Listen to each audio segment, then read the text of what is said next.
નમસ્કાર દર્શક મિત્રો, હું જપન શાહ, કાનમ એક્સપ્રેસ ન્યૂઝમાં આપનું સ્વાગત છે।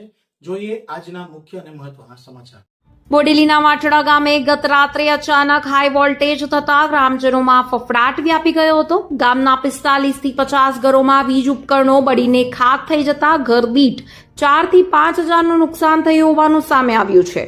આ સાથે ગ્રામજનોનો આક્ષેપ છે કે MGVCLમાં ફોન કરવા છતાં કર્મચારીઓ જાતે કરી લો જેવા ઉડાઉ જવાબો આપતા હોય છે। છોટાઉદેપુર જિલ્લાના બોડેલી તાલુકાના વાટડા ગામે ગઈકાલે રાત્રે એક મોટી દુર્ઘટના ટળી હતી, પરંતુ ગ્રામજનોને ભારે આર્થિક નુકસાન વેઠવાનો વારો આવ્યો છે। ગઈકાલે એટલે કે તારીખ 25મી ઓગસ્ટની રાત્રે લગભગ 11 વાગ્યાના અરસામાં વાટડા ગામે અચાનક વીજ લાઇનમાં હાઈ વોલ્ટેજ આવતા જ આખું ગામ ફફડી ઉઠ્યું હતું અને ભયના માર્યા લોકો ઘરની બહાર દોડી આવ્યા હતા। અચાનક જ વીજ પુરવઠામાં હાઈ વોલ્ટેજ આવતા લોકોના ઘરોમાં પંખાઓ અસામાન્ય સ્પીડમાં ફરવા લાગ્યા અને ઘરની લાઇટો ચાલુ બંધ થવા લાગતા જ અફરાતફરીનો માહોલ સર્જાયો હતો। ઘરમાં કોઈ અકસ્માત ન સર્જાય તે માટે લોકો પોતાના નાના બાળકો સાથે ઘરની બહાર દોડી આવ્યા હતા। આખી રાત ભયના ઓથા હેઠળ વિતાવ્યા બાદ સવારે ગામ લોકોને ગામના આશરે 45 થી 50 જેટલા ઘરોમાં ટીવી, પંખા અને ફ્રીજ જેવા મોંઘા વીજ ઉપકરણો બળીને ખાખ થઈ ગયા હોવાનું માલુમ પડ્યું હતું। ગ્રામજનોના અંદાજા મુજબ દરેક ઘરમાં સરેરાશ 4 થી 5 હજાર રૂપિયાનું નુકસાન થયું છે। ગામ લોકોએ ગંભીર આક્ષેપ છે કે વીજ કંપનીને વારંવાર જાણ કરવા છતાં કર્મચારીઓ સમયસર આવતા નથી। એટલું જ નહીં, જ્યારે પણ ફરિયાદ કરવામાં આવે ત્યારે MGVCLના કર્મચારીઓ તમે જાતે કરી લો જેવા જવાબો આપી દે છે અને પોતાની જવાબદારીમાંથી છટકી જતા હોવાના આક્ષેપો પણ થયા છે। અત્રે નોંધનીય છે કે વાટડા ગામમાં જ રહેતા અર્જુનભાઈ સાથે આજથી 8 થી 10 વર્ષ પહેલા લંગર નાખવા જતા કરંટ લાગવાની ગંભીર દુર્ઘટના ઘટી છે, જેમાં તેઓ ગંભીર રીતે ઇજાગ્રસ્ત થયા હતા। ભૂતકાળમાં આવા ગંભીર બનાવો બન્યા હોવા છતાં વીજ તંત્ર કોઈ દરકાર લેવા તૈયાર નથી। રાત્રે 11 વાગ્યે અચાનક વોલ્ટેજ વધી જતા પંખા અચાનક જ સ્પીડમાં ફરવા લાગતા અને લાઇટો ચાલુ બંધ થવા લાગતા લોકો ફફડી ઉઠ્યા હતા। લગભગ 45 થી 50 જેટલા ઘરોમાં વીજ ઉપકરણો બળી જતા લોકોને ભારે નુકસાન વેઠવાનો વારો આવ્યો છે। વીજ કંપનીની આ ઘોર બેદરકારીના કારણે વાટડા ગામના ગરીબ અને મધ્યમ વર્ગના લોકો પર આર્થિક બોજ આવી પડ્યો છે। ત્યારે હવે સવાલ એ થાય છે કે શું ગ્રામજનોને થયેલો નુકસાનનું યોગ્ય વળતર મળશે કે કેમ?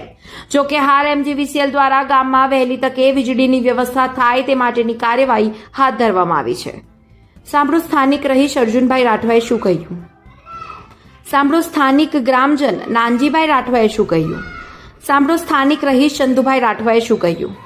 Bureau report, Kanam express news. હવે મેં કીધું ને કે જે અચાનક લાઇટ મેં કહું ને મેં ઊંઘી જ ગયેલો, કંઈ ખબર નહીં પડી, પણ અચાનક ધડાકા થયા એટલે મને જાગી દેવાયું।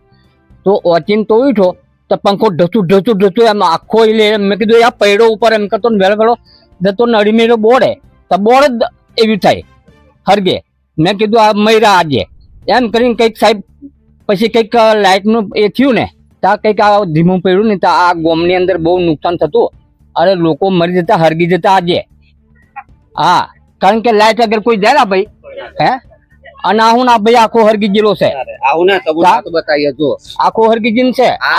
રાતે કોઈ તો જાય આ જીબી ની એટલી બધી બેદરકારી છે ને, તમને ખોલીને બતાવું સર, ખોલીને ખોટી વાત જ નથી। આ ભાઈ આવી રીતે જ ગયો અને આવી રીતે લોકોને જીબી વાળાને વારંવાર અમે ફરિયાદ કરતા હોય, પણ એ લોકોને કોઈ પણ પ્રકારની આ જો જયારે બી કહીએ ને આપણે તારે 2 વર્ષ સુધી આની પીડા ભોગવેલી છે અમે એના માટે।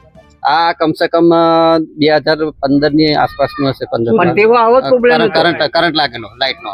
આ લોકોને વારંવાર અમે ફોન કરવા છતાં કોઈ પ્રકારનું આવીને કામ કરવા રાજી નહીં, અને લોકો ઉપરથી શું કે તમે લંગર ચડાવી દીધો, તમે ફ્યુઝ બાંધી દીધો, પગાર એ લોકો લઈને કામ અમારે કરવાનું એવું એને બોલાવીએ।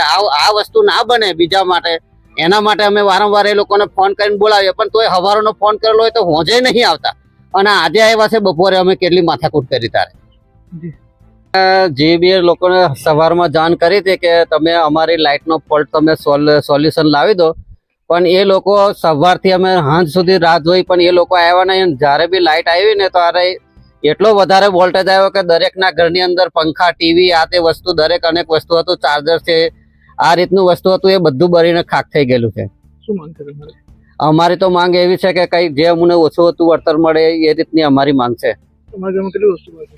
અમારે ઘરની અંદર રિસીવર છે, ટીવી છે, 3 પંખા છે અને એક બલ્બ. આટલી વસ્તુ અમારે બળી ગયેલ છે રાત્રે. અંદાજે કેટલું નુકસાન હશે તમારું?